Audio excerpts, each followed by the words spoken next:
How's it going, lads? Marshall here. Welcome back to another review on the channel. Hope you guys are having a great Thursday.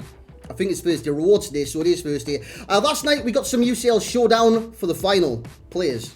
I don't know how I've mixed the words up or anything like that, but it is what it is. We got Rodrigo, review on the channel. I put it up last night.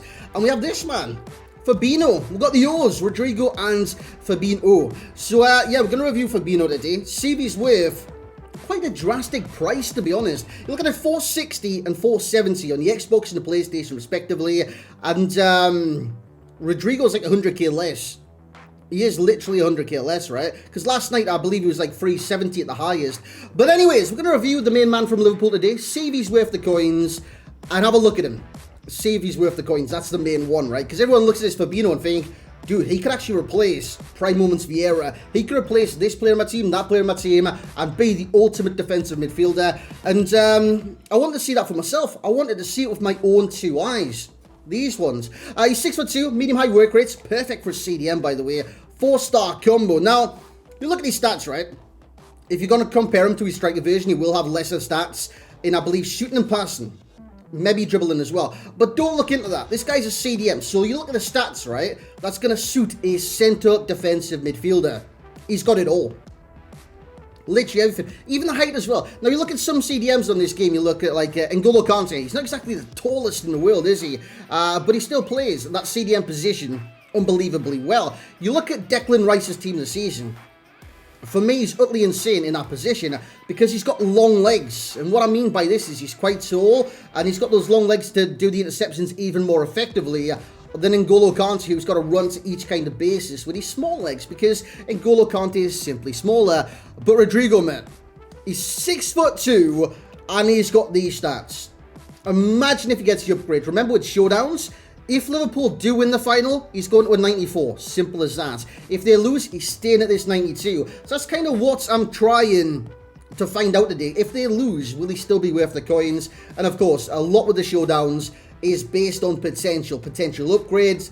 And then you look at like the potential value of the card at the 94 rated. But we'll look at all that today in the review. Sensational stats all across the board. In terms of player traits, nothing really. Dives into tackle, which is okay, and long passer, CPU AI one as well. The main attributes you're looking for: acceleration, interceptions, aggression, strength, tackling. He's got all that in abundance, and his dribbling's category is really, really nice, with not a single stat going under 89. But that's what we're going to do now, is jump into the gameplay. So here we go into the gameplay. Just remember, lads, with CDMs, centre-backs, even full-backs, when I review them, there isn't too many clips. So I believe in this one we actually got quite a good batch from the 4 games I played last night, because he's always there. If you're looking, like I was using him as kind of 2 CDMs, his positioning is fantastic. He was the CDM as well with the instructions, stay back while attacking, even though he naturally would have sat back a little bit deeper with the medium highs. Yeah, I wanted to stay back while attacking on him. Even though his attacking attributes aren't that bad, 90 shot power, that's great. You can test a lot of keepers out with that. I just believe his defensive stats and like his physicality is too good to not utilize correctly, if that does make sense. So he was always there to intercept the ball and make a challenge. You'll notice again on a lot of these clips, just like that one, he's always perfectly positioned, right? Either to cut out a pass, cut out a through ball, cut out a straight driven pass to their teammates, or he's in the proximity to quickly accelerate into a challenge, which I did a lot of times. And if you're wondering about pace, how about this, man? He's trying to fly down the wing. I just cut him off, boys. I just cut him off. And that is with Fabinho. Obviously, if you do get in front of your man with Fabinho, jobs are good in, mate. Jobs are good in, simply because he's got the aggression and strength to hold off anyone who would kind of come back with a challenge. So, for instance, if they're... I'm trying to do this. You see on that clip, if my opponent had caught me up here and run like a physical battle at the same pace, Fabinho would win. Simple as that, mate. He's stronger, he's got more presence, he's got more aggression, and he's just got the better strength just to hold them off as well. And if you want to make them stumble when that happens, tap L2. Sometimes it pushes them off the ball, and it's quite fun to see, because I know fine well it frustrates my opponent. Even though that's not my intention, I just find it quite funny every now and then. But look at this man. His positioning is insane. See, look at the pros that I've given him then, boys. The one at the bottom is defensive positioning. Like, dude, it's crazy. Every single clip you've seen so far, he's in the right place. Even if he's not in the right place, he steps up and makes himself in the right place. It's just insane. There, I didn't even have to manually defend. He was just there. I mean, I was using his midfield partner, which I believe was Camavinga at the time. And Camavinga, I was closing down my opponent. Where was Fabinho? He was cut off a passing lane. I don't even have that instruction on him. He just does it naturally. It's really nice to see. It's really like a breath of fresh air to see a player kind of defends with knowledge. Not like manually defending, just like AI. Dude, it's not refreshing if you're the opponent, but for my team, all I do is AI press, AI tackle, AI... No, dude, I said it wrong. Manually, I never AI anything, right? But the thing is, if I'm pressing with one player, I'd love the other player to cut the passing lane and almost position himself, so if I do switch to him, he can manually get into the spots. And Fabinho does that perfectly. So for me, I know I said AI, I'm not an AI defender. You guys would have known this watching the channel. I'm very...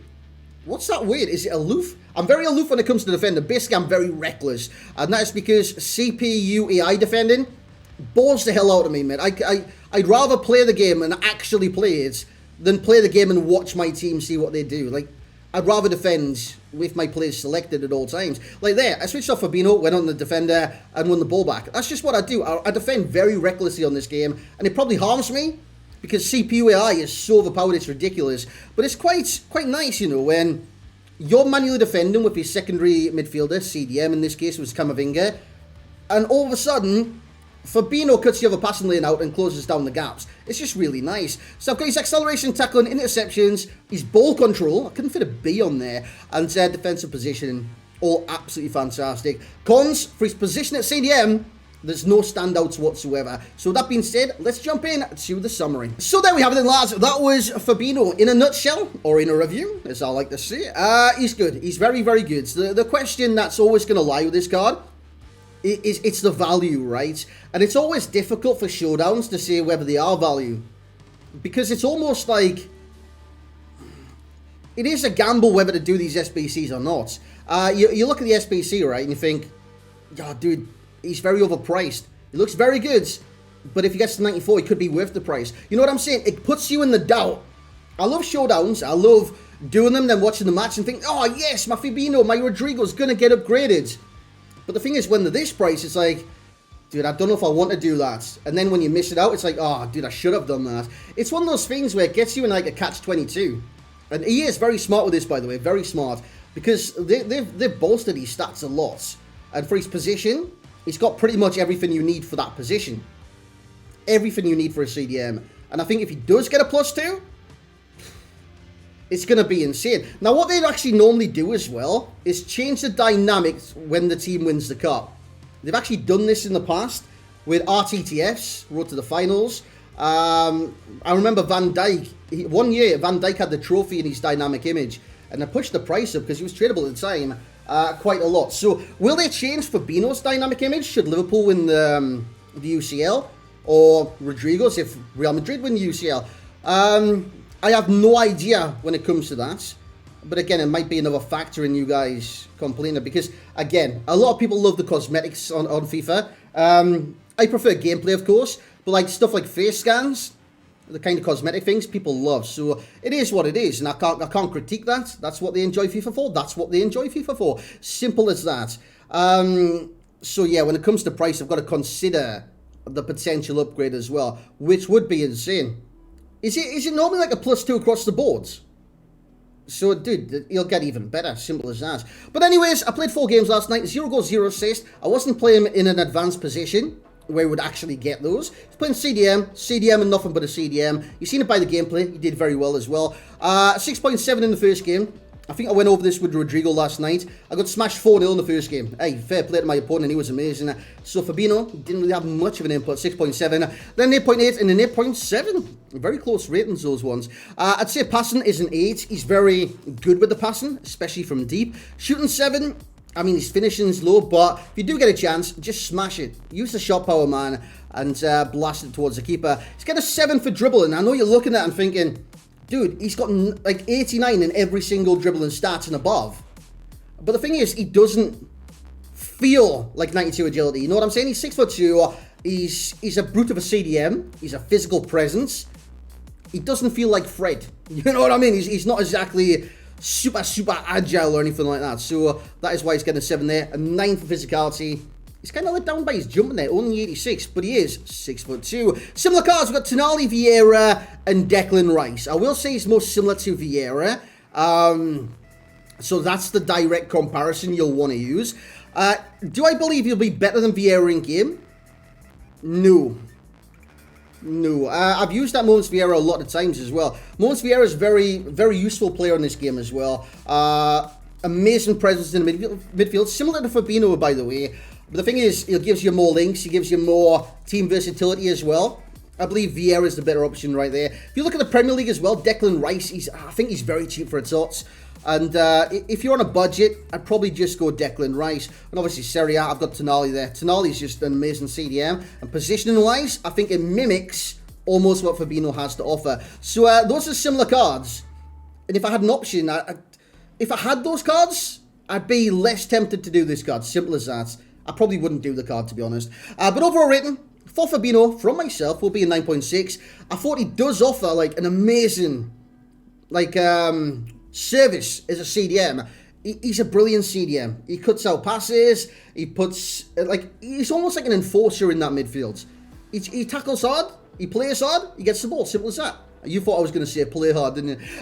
Value for coins. That's where it's always going to come to whether doing the SBC or not with you guys, and myself as well. He's 460 on the Xbox, 470 on the PlayStation, and that is literally if you bought every single card. A lot of you guys will have fodder right now, so it could bring the price down by maybe 200k, maybe by the whole thing. But the thing is, even opportunity cost is a cost, because each one of those players, even though they're untradeable, still have a value. You might be asking me how? It's because they have a value on the market that will represent you doing another SBC with the same fodder. You know what I'm saying? It's all like, yeah, but if I've got to buy this player again, it's all opportunity cost. Simple as that.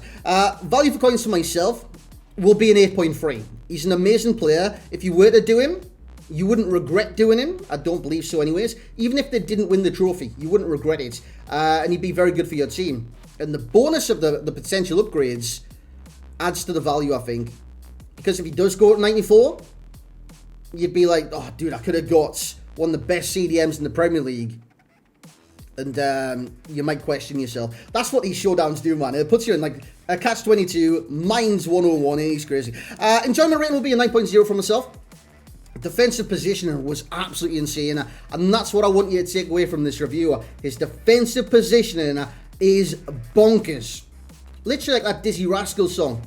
Bonkers, mate. But guys, if you do have any of the similar cards, or you've got a CDM you're happy with, I'd probably avoid, to be honest. He's very expensive right now.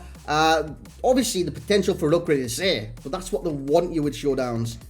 It's like, dude, if Liverpool win, I've missed out. But the thing is, if you're happy with your CDM, keep your CDM. Simple as that. But thank you very much for watching. This has been my review on Showdown Fabinho. By the way, in-game, right, I'm watching the card now, and it's like, it's flashing, you know that kind of glaze over the card? It's doing the glaze, but at the same time, it's showing a different card in the background, like a standard card. It must be an error with the game or something like that. But thank you very much for watching. Like, comment, subscribe. We'll catch you in the next one.